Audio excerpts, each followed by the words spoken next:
What is going on, YouTube? This is Jim, joined by his lovely wife, Miss Rachel. How are you doing, Rachel? Great, Jim. And we are here to finally talk to you guys about, by far, the coolest pre-E3 party in all the land, Bethesdaland. That's right. So, initially we were kind of disappointed that we didn't get tickets to the Bethesda press conference. We entered the drawing. Correct. Yeah, they had a drawing on their website, I believe, and we didn't get any email, and we were kind of disappointed. Didn't get any notification one way or the other, so we assumed that we didn't get it. Then once we got to Los Angeles, you actually found on their official Twitter page that they were actually going to have a small amount of walk-ins. Yeah, they said that they were going to have 300 tickets that they were going to give out at 9 a.m. the day before. Right, which is, and as we found out with the EA Play, Bethesdaland was also outside. This was right around the corner. And you basically just got there and waited in line. And got there, I think the tickets you said started at 9, is that what you said? Started at 9, so we got there about 7, and we were about a third of the way in. About halfway in the line. But fate worked itself out, and we managed to score more wrist straps, the Bethesda wrist strap. The Bethesda wrist straps. However, this time, yes, we were pros at this. Well, you were. I was not. So I stuck 2 fingers in as the guy was tightening down my wrist bracelet. Right. So mine was fully removable. Mine was not fully removable, but it wasn't cutting off my circulation a la EA Play. So we've learned our lessons. We know better, and I assume that this cloth thing is not going away. So pro tip to any future con goers out there, put the 2 fingers in. 2 fingers. You want to make sure that you can take it on and off. Yeah, that's the secret. So I was at the Xbox Fan Fest when you got the line before I did. And tell me a little bit about that in your first hours before I showed up. So they said that Bethesdaland was supposed to start about 6:30 p.m. Pacific time. And that butted right into the press conference. And then the press conference was going to happen, I believe it was 9 p.m. Okay. So I got there about 6.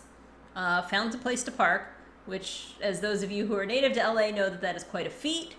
Those of you who are not, it's quite a feat. It's quite a feat. So anyway, I found a spot to park, and then I went to stand in line. Because the theme of E3 is standing in line.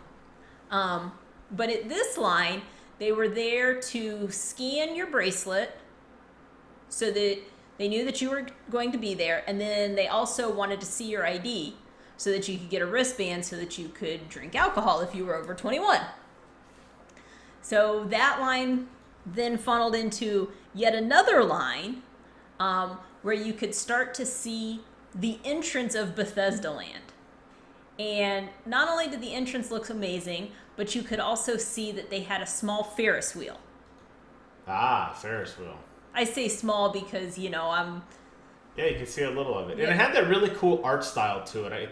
It kind of reminded me of like an old Jetsons cartoon, maybe. Yeah. It was like a very retro looking, the font, even the figures, the way they were kind of blocky. It had a very unique style to the entire event. So while I was standing in line, they had some Bethesdaland employees or helpers come out, and they passed out lanyards. So these lanyards had a map on them.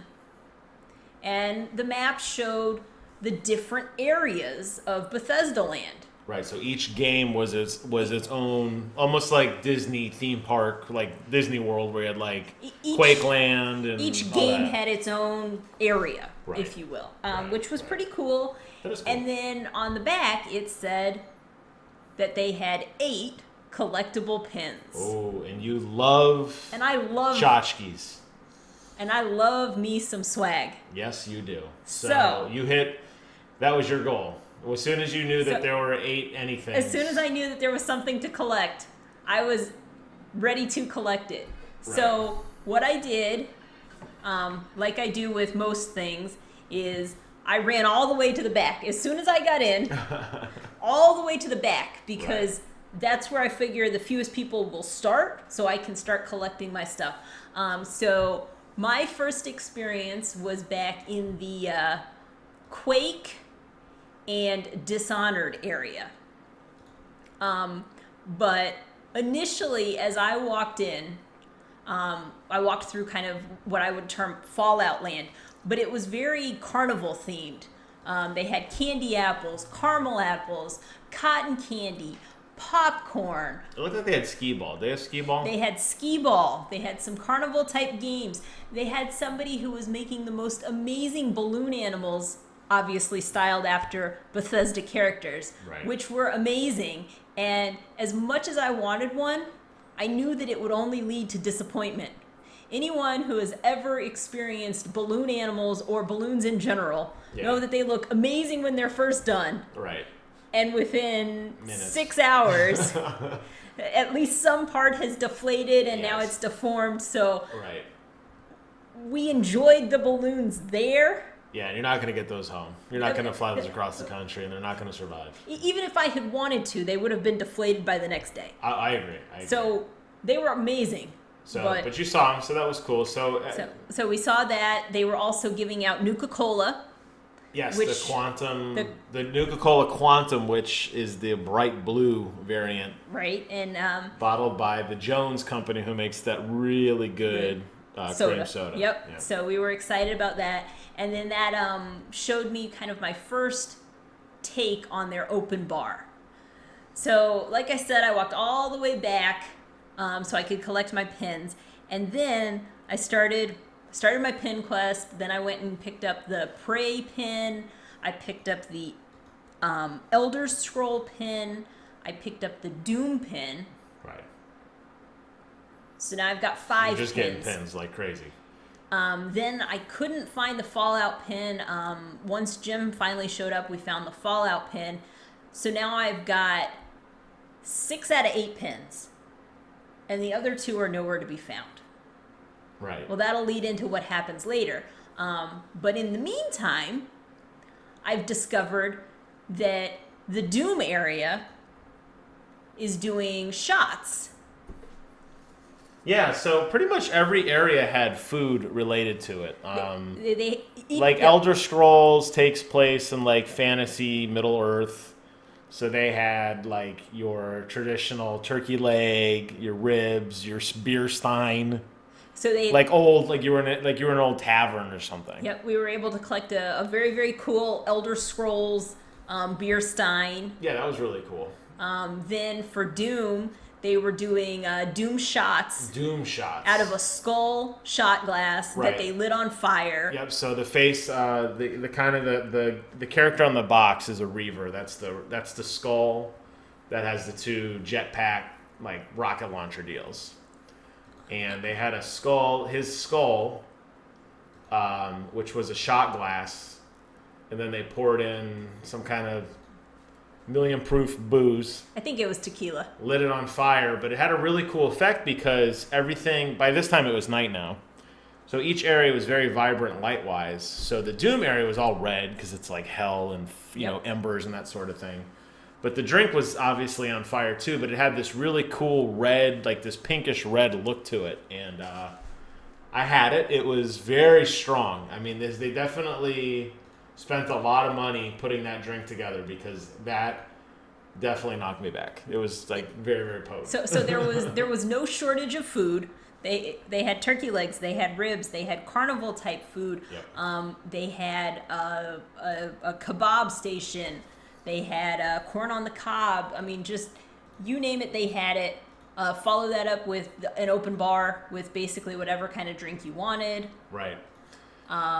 So it was really, I mean, it was what FanFest was on night 2, but amplified even more because each area had its own food. It had themes. There were games that you could play if you wanted to. Right. So they had stations set up of a very like small number of stations. Now, did they have? They had Quake sitting out front. You could grab that. Like, but not every game had one. Like, you No. couldn't play Elder Scrolls. You couldn't play Fallout. You couldn't play Doom. I don't think. Could you? No. So this wasn't really like a party in the sense of like go play games. This was like a party. let's celebrate the essence of a game with booze in hand And food. and food. So again, Right. amazing party.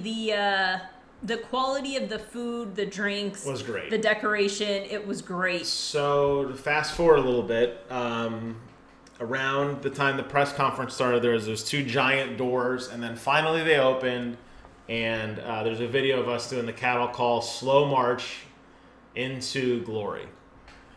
We watched the press conference, and we're going to skip over most of that. We could talk about the impressions later, but... And he says glory, but in truth, it was standing room only. Standing room only, constantly people cutting in front of you. We were, unfortunately, on the left side where they had this overhead giant boom camera.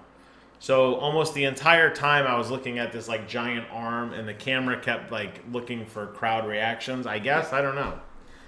Maybe they cut to it, but you'll see in a lot of the pictures, you'll see this giant shadow which covers like the entire left half of the screen. So again, that was the press conference. Right. You know, no shocks there. I couldn't tell if it was well received or not. Again, it was all pre-recorded. By now, everybody's been drinking, so I think most people are just standing, or swaying. I think most people have been slightly overserved. And I think where it really kicked in. Up until now, I thought it was cool. I did come late. I did get to walk through all the different, worlds and see everything. And I, of course, had already scouted everything out, so I made sure he saw the cool things. And, right, you got all the pins up to date. The big home run is when they announced Wolfenstein 2 and Evil Within 2. Yep. And then they say, oh, by the way... Those of you who are here... Yeah, those who are here, we're going to go ahead and open up a new area, which is even beyond the stage, and that is Wolfenstein Land, which was Joe's Diner, and also a haunted house. I haven't played Evil Within, but it was a haunted house, I assume, in the game. So inside this haunted house, which is where we went first... Right.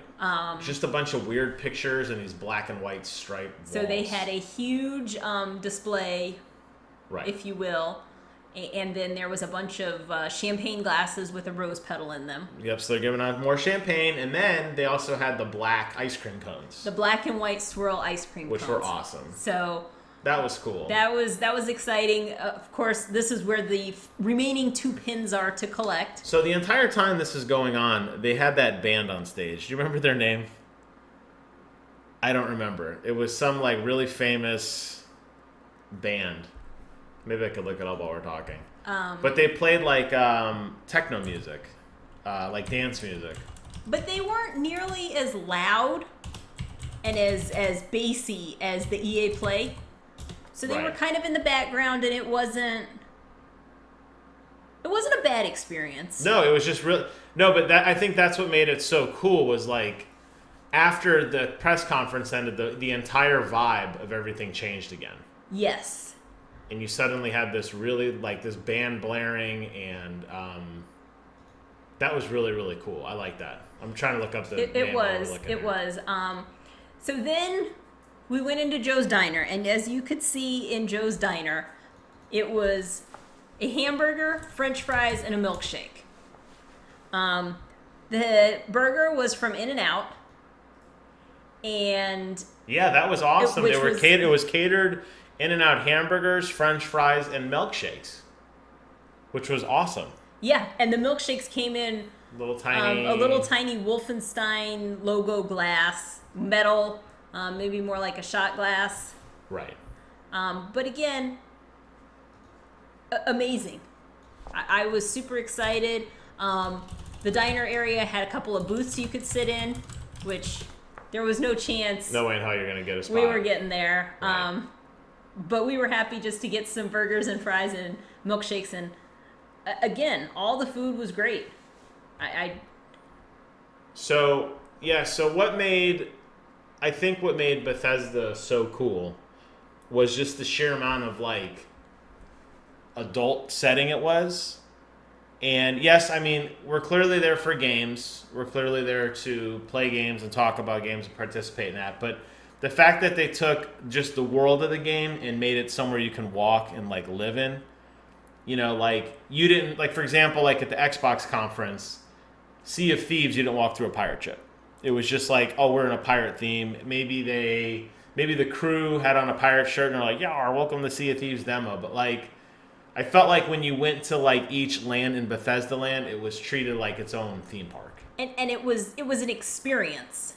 It was all about getting the experience and knowing what you were there for. So although their announcements may not have been as amazing as people might have wanted, right? After being at Bethesdaland, I was super psyched.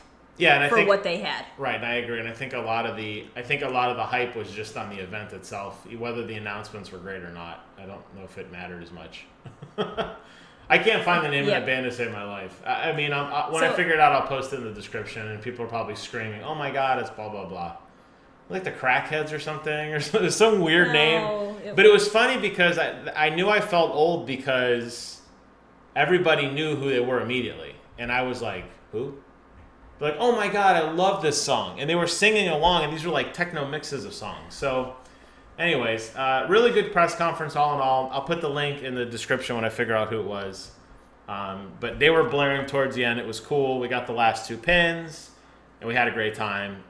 Any closing thoughts on Bethesda?